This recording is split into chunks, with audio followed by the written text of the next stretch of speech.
Hey everybody, what is going on? Hexlex here. So today I wanted to talk about MBT's latest discussion video. This one here, Master Duel is killing the TCG. So first and foremost, before watching my sort of response video, definitely make sure to go watch his first. I'm going to leave a link to it in the description below. Definitely worth giving a watch. I thought it was interesting enough to definitely warrant some discussion. If you have already seen it, or if you're just looking for a quick recap, otherwise, then really the gist of the video is that the idea that Master Duel is slowly becoming Konami's priority or focus, seemingly behind the scenes, the mismanagement of stuff like Time Wizard formats, Duelist Advanced not selling well, and a lot of the focus that I'm going to be talking about today is this idea that competitive TCG content is on the decline in favor of Master Duel content.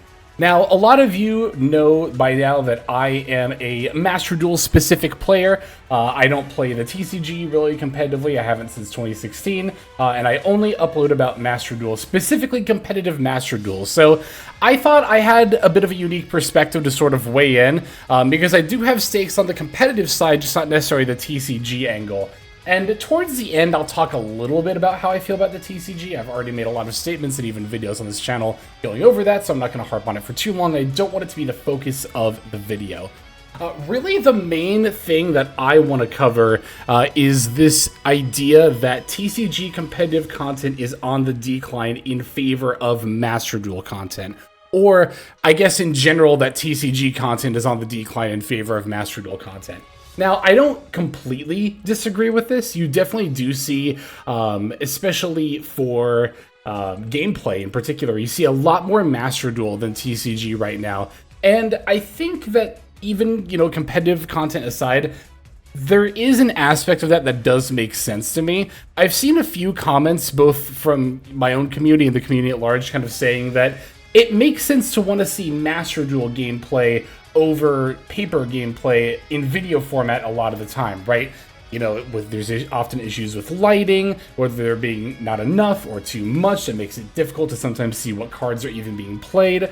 Players are not always enunciating every single play that they do, which makes it sometimes unclear exactly what's going on.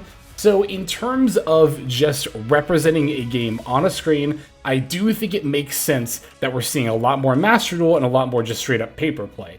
Now, granted, there is still stuff like Dueling Book and, Edo Pro, and I'm trying to think of the other one, the Discord specific one.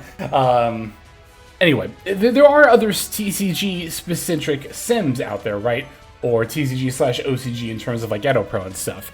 But you have to admit that Master Duel is a fair bit cleaner. Now, obviously, one has a very, very large company backing it, and the others are fan-made. So I don't think it's fair to expect something like Dueling Book to look as good as something like Master Duel, right? At the same time, I also don't super fault people for, preferring to watch something like Master Duel that is more refined over something like Dueling Book. So in terms of for visual gameplay, you are seeing more Master Duel than TCG. I don't disagree with that, and I think that's probably the reason why.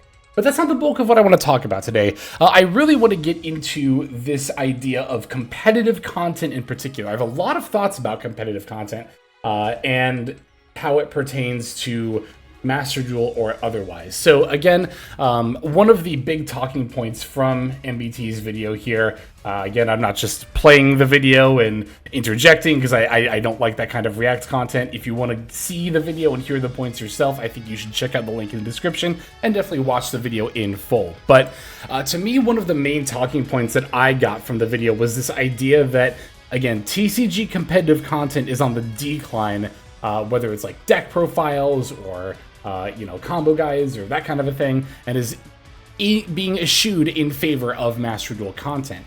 And I gotta tell you, it's not a TCG specific issue that there are not a ton of views on competitive content. This is something that is 100% true of Master Duel as well.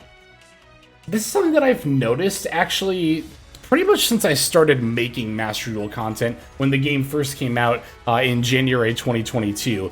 that the vast majority of viewers on YouTube of Yu-Gi-Oh content would much rather watch something other than competitive play. Just going off sheer numbers, right? And I'm not just talking about myself compared to some other, videos or channels. I'm talking about like in general, right? You think of those, I don't even know if these are still really a thing, but especially like in 2022, there was a lot of that Hajime Duel, content, and then Passionate Duelist starts playing, and it's, the video title is Anime Deck Crushes Meta, and it'll be like a Sword Soul player, like the opponent is a Sword Soul player who bricked, and then Duelist A is on like an anime deck, but opened just like a custom hand and got to like Wombo combo. And that kind of content would regularly get hundreds upon thousands of views, whereas like, those of us out here posting combo guides and competitive gameplay oftentimes are struggling to get to even 100,000 or even 50,000 a lot of the time. Again, I'm not even just speaking for myself, but in general, it is fairly rare to see competitive Master Duel focused content break numbers to the likes of which these anime beating meta decks, 3-minute completely one-sided games will get. And I think it's more than just that, although I wanted to bring that up as more of an older example, but, and I've made a couple of like posts on social media and comments like kind of alluding to this, but at the end of the day, the casual content is something that is always going to be more popular. And I don't think it's just because the casual player base is bigger than the competitive player base, although I do think that is true. But even within Yu-Gi-Oh players who would consider themselves competitive, there just does not seem to me to be a ton of interest in actually consuming competitive content. People always say they want more, but at the end of the day, when I think of the competitive, players who are more watching YouTube videos, I'm thinking a lot of MBT's audience. Maybe not even the majority, given how big MBT's channel is, but at least a significant amount of it, Farfa viewers, the Z viewers. I think a lot of these viewers who are very active in these communities would say they have an active interest in competitive Yu-Gi-Oh! Yet even within these circles, it is so obvious that spinning a wheel is going to always be more lucrative than actually posting competitive play, right?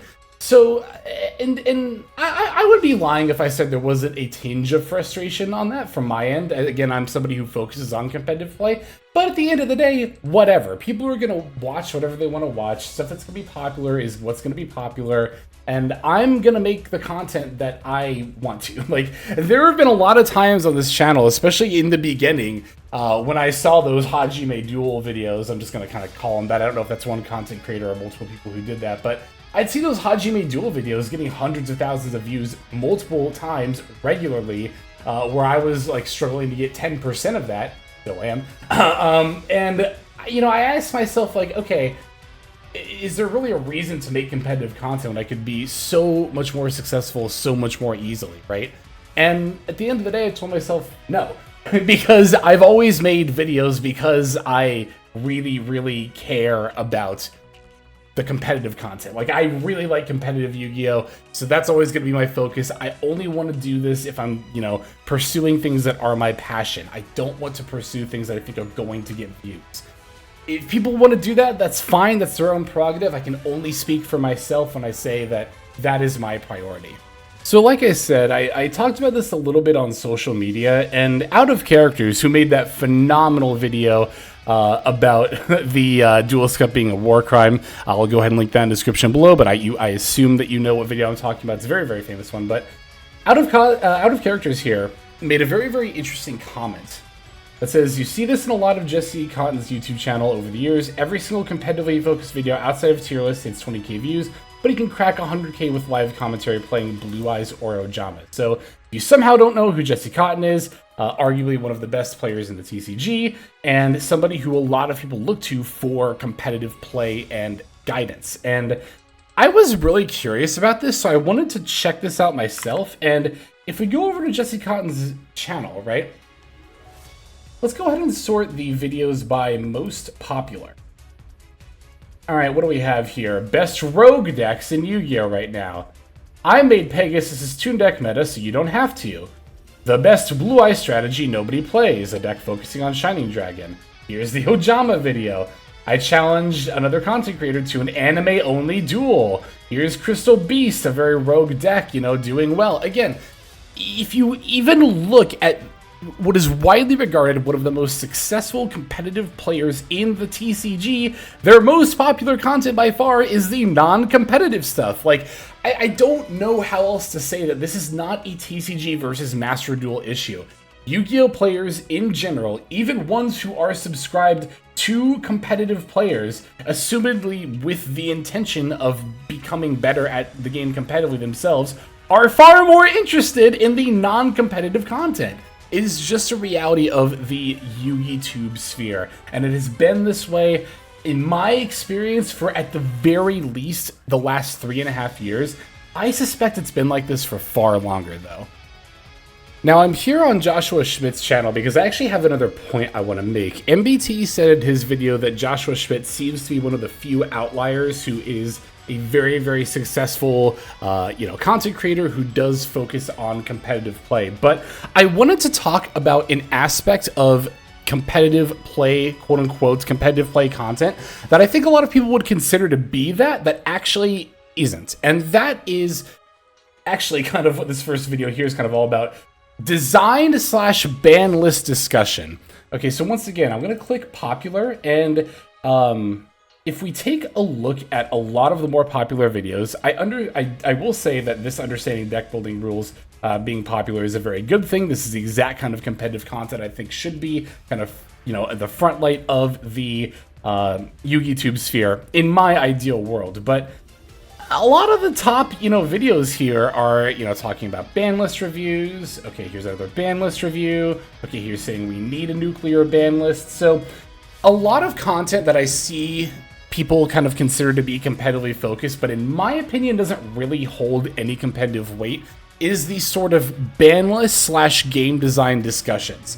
This is another reason why I think it's so difficult to find real good quality competitive Yu-Gi-Oh content out there, because a lot of people who are interested in the game competitively, and this is not just true on YouTube, I think it's actually far more true on social media than it is on YouTube, but the vast majority of discussions between players who consider themselves competitive is not about how to play in a meta, but how a meta should be designed. And I've been on the record saying this, I'm going to say it here again.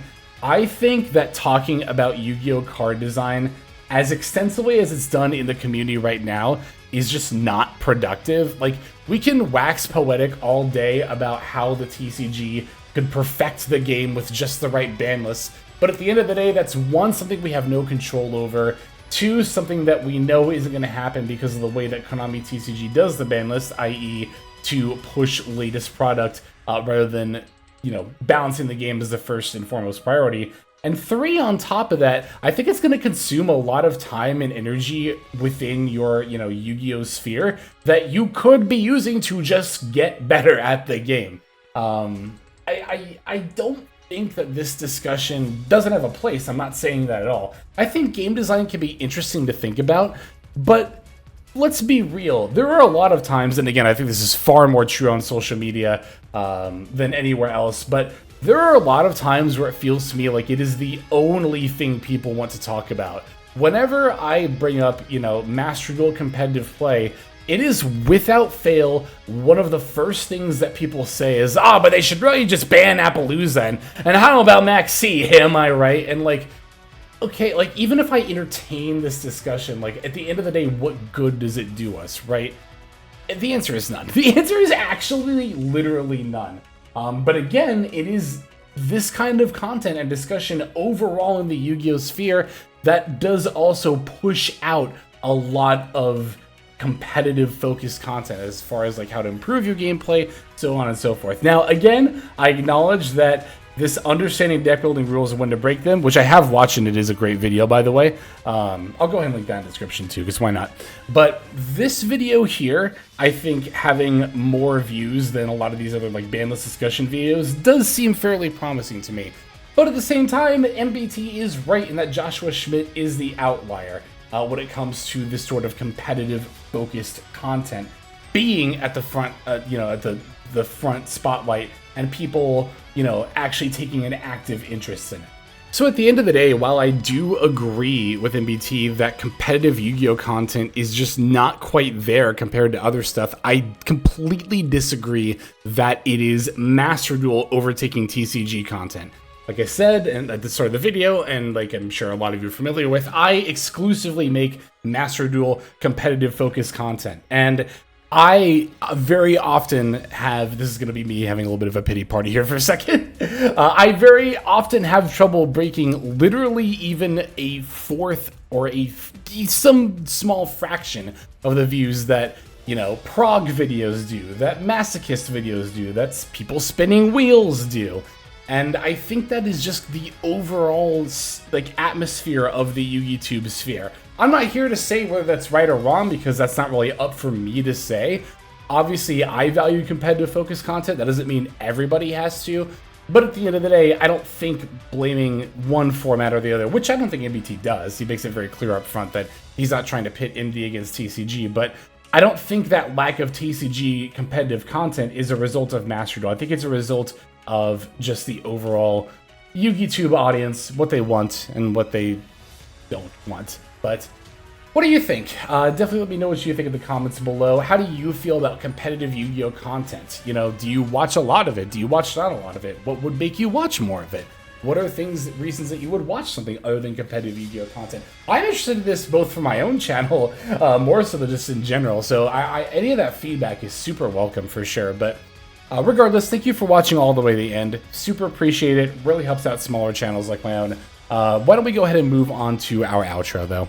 Hey everybody, Hexlex here. Thank you so very much for watching all the way to the very end of the video, which by the way is one of the best ways to support the channel. Speaking of supporting the channel, take a look at the names on screen. These are folks who have been so generous as to either join as a YouTube member or subscribe over on patreon.com/Hexlex to support. There's also perks for doing so.